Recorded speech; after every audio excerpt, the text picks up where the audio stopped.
Hello everyone, Infinity Stuffs here. Welcome to my review of Kirby's Dreamland, the very first Kirby game with Canvas of Grays because that's the subtitle.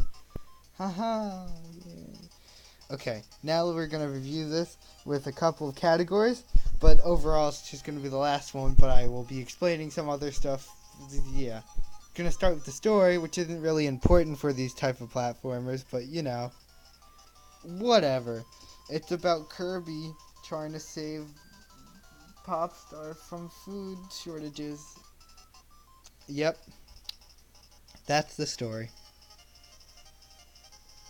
Yeah, not that I'm not gonna score any points, not gonna lose any points because it's this kind of platformer and you're not playing it for the story, but hey, it's a break from Save the Princess like half the other types of games like this. Now we're gonna do gameplay, which is a lot of fun, but here's the weird thing. This is the only Kirby game, well, main series, that hasn't had, copy abilities. This more relies on items, which are Spicy Curry, Mint, and the Invincibility Lollipop. Spicy Curry lets you shoot fireballs. Mint lets you shoot air, but you fly, so it's like Spicy Curry, but in the air.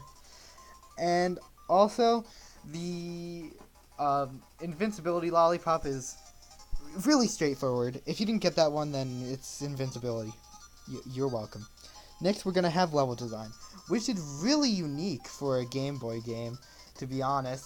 Like, to the whole boss fight that has an infinite mint, where you have to shoot down this blimp called Kabula. It's a lot of fun.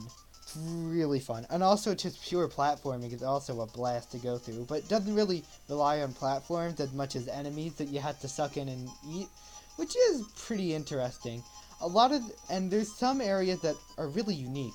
For the only 5 stages that it has, I find that it's really unique in those areas. Besides Green Greens, which is normal. Then the next one, Castle Clue Clue, is really interesting since it relies on puzzles. Then you got the next stage, which is the Cloud one or Beach one, that really relies on water mechanics and flying with your Kirbiness. Then the next one's more about platforming, with the next boss being, forgot his name, Crackro, yeah. Then the last stage is an amalgamation of all three, or all four, sorry, with the final boss being King Dedede. But here's the thing, the game is only an hour for your first time.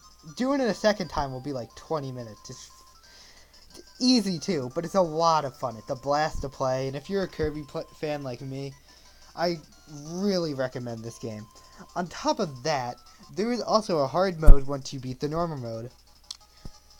They don't lie to you when they say hard mode. I haven't beaten that yet, but I've beat the normal mode countless times. But it's just a blast to go through a couple of times, have some fun, and it's probably my favorite Game Boy game, because of its unique platforming, unique stages, and all that stuff. But there actually is a problem with the mechanics, speaking of them. It's really minor, but when you suck in 2 stars or multiple enemies, it doesn't do more damage, which is weird, which isn't as satisfying as later games, which do allow you to do that. But, this was a Game Boy game, early Game Boy game, I believe, so it can be forgiven. I would recommend it if you're willing to spend $5 on a 1 hour to 20 minute game with it has a lot of replayability to see your best score, but besides that, it's really just good for a playthrough, maybe hard mode, but it's a blast to go through. Any Kirby fan should get it. Any non-Kirby fan, if you really want to try out the series, you should probably start with the 3DS games, but then go on to this game, which was me, yeah.